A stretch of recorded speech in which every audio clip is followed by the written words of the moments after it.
the forgotten UFO sightings and alien encounters of the 1920s. In those turbulent times between the two world wars, at least a few very strange stories about encounters with mysterious humanoids made it to the papers, but were very quickly forgotten. Let's shed some light on the alien encounters of the 1920s. The Evansville Courier reported that on the afternoon of June 1923, near the city of Mount Erie, Illinois, there was what can now be called a typical, quote, contact of the third kind, end quote. The eyewitness was a 10-year-old boy named Norman Massey. The alien encounters of the 1920s. 10-year-old Norman Massey left the house to take his horses to pasture. As he was leading the horses through the gate, he noticed an object nearby surrounded by lights.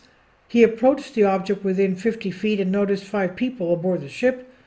According to the boy, they were men about 4 feet tall with blonde hair. As he got closer, he heard them talking to each other. One of the men was sitting on a chair, while the others called him Commander. Other men were moving back and forth to the facility. Massey then heard a message to the commanding officer over the head of one of the men that the repairs had been completed. The object was described as being metallic and standing on 3 legs. It had a dome with holes on top. The upper part of the object resembled molten glass. Then the object rose and hovered above the ground, and the legs of the tripod went into the belly of the ship, which rose straight up and then flew west at high speed.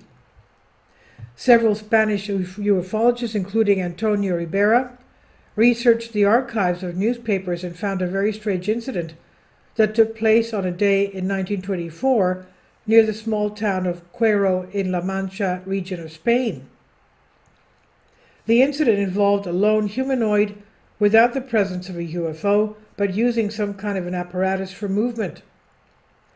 The eyewitness was standing near the local village church when he saw a short humanoid figure about 1.2 meters tall, a bit less than 4 feet, dressed in tight-fitting green overalls.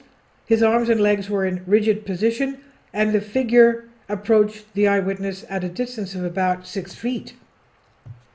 The humanoid seemed to be folding both legs together and leaning on some kind of a round platform that lifted and floated him off the ground.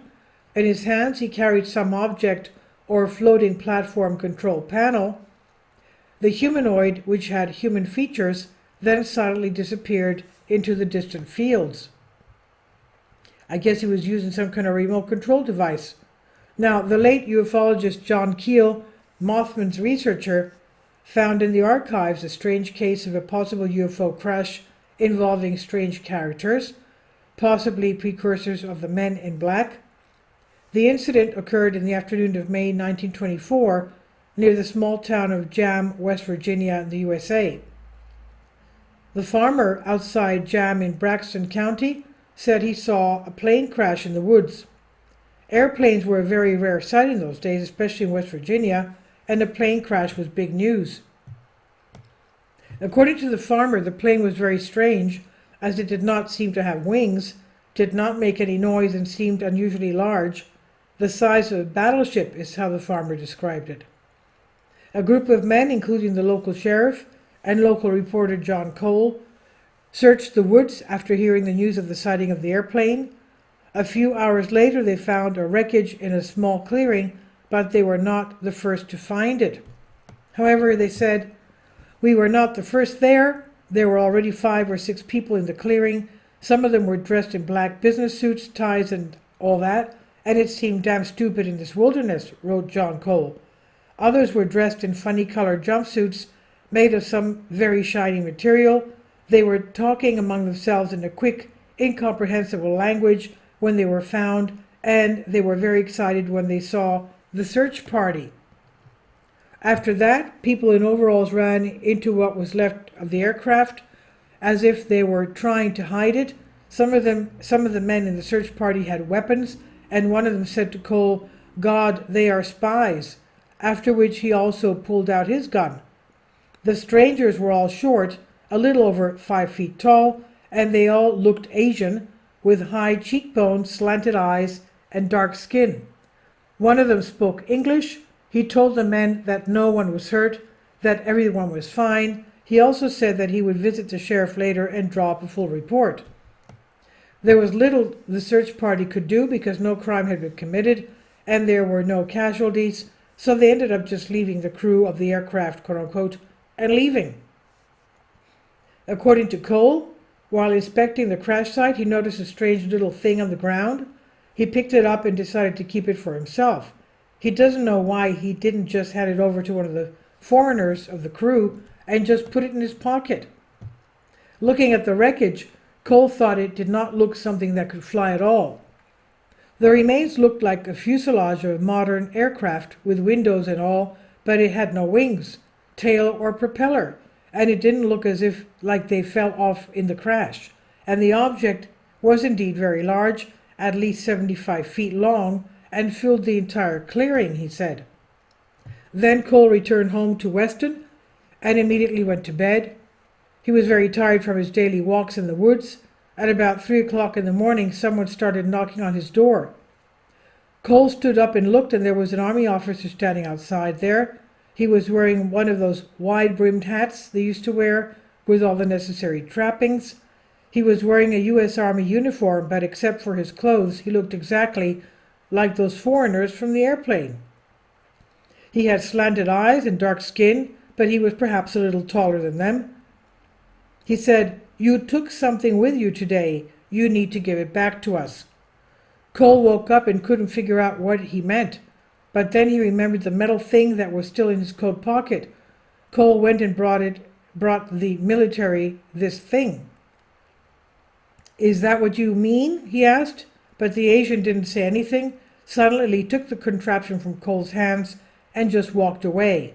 At the same time, Cole did not notice a car near his house, or at least a horse on which the military could move. Cole went back to bed and fell asleep, but the next day he began to wonder about the strange officer and how he found him. A couple of days later he returned to that forest and found that clearing. It was empty. Grass and bushes were flattened where the remains of the plane used to be, but there was no other sign of anything or anyone. On reflection, Cole decided not to delve into this matter, deciding that it was best to leave everything alone, and that maybe it was some kind of secret military test in cooperation with the Asians. The next incident took place on the summer night in 1925, and it seems to be one of the typical cases of alien abduction. In those years, no one heard about this, and nowhere in the media did they write about it, so this story seems very reliable. It happened in the town of Port Burwell, Ontario, Canada, and the victim was a 5-year-old girl. This is how this case was described in the UFO journal Bulletin Q-UFORNA in the issue of May 1988. A 5-year-old witness woke up and felt the need to go to the backyard to the toilet, and then she saw a large skyship approaching, similar in shape to a train. It made a loud whining sound. The light approached the witness, and then she floated into the ship. Several small gray creatures with large eyes set far apart took off her dress. The creatures were thin with whitish gray skin, large heads and bulging eyes, and were dressed in tight, shiny costumes. She was later examined with various instruments and then released. Later, but in the same summer, with the same girl, another abduction occurred, but with the participant of a different type of aliens. The witness was lying on the grass outside when she saw a flat silver disc land nearby. Several creatures with wrinkled yellow skin emerged from there, and she was then taken inside the ship and taken away. The disc flew at a very high altitude. The witness was returned back later. Now, what do you think of all these alien encounters of the 1920s? Please leave your comments.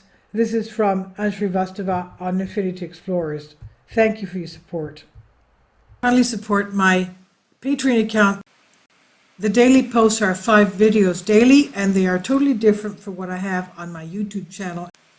Thank you so much for your support and that you find all my content so interesting. You'll find the Patreon account details in the description box below.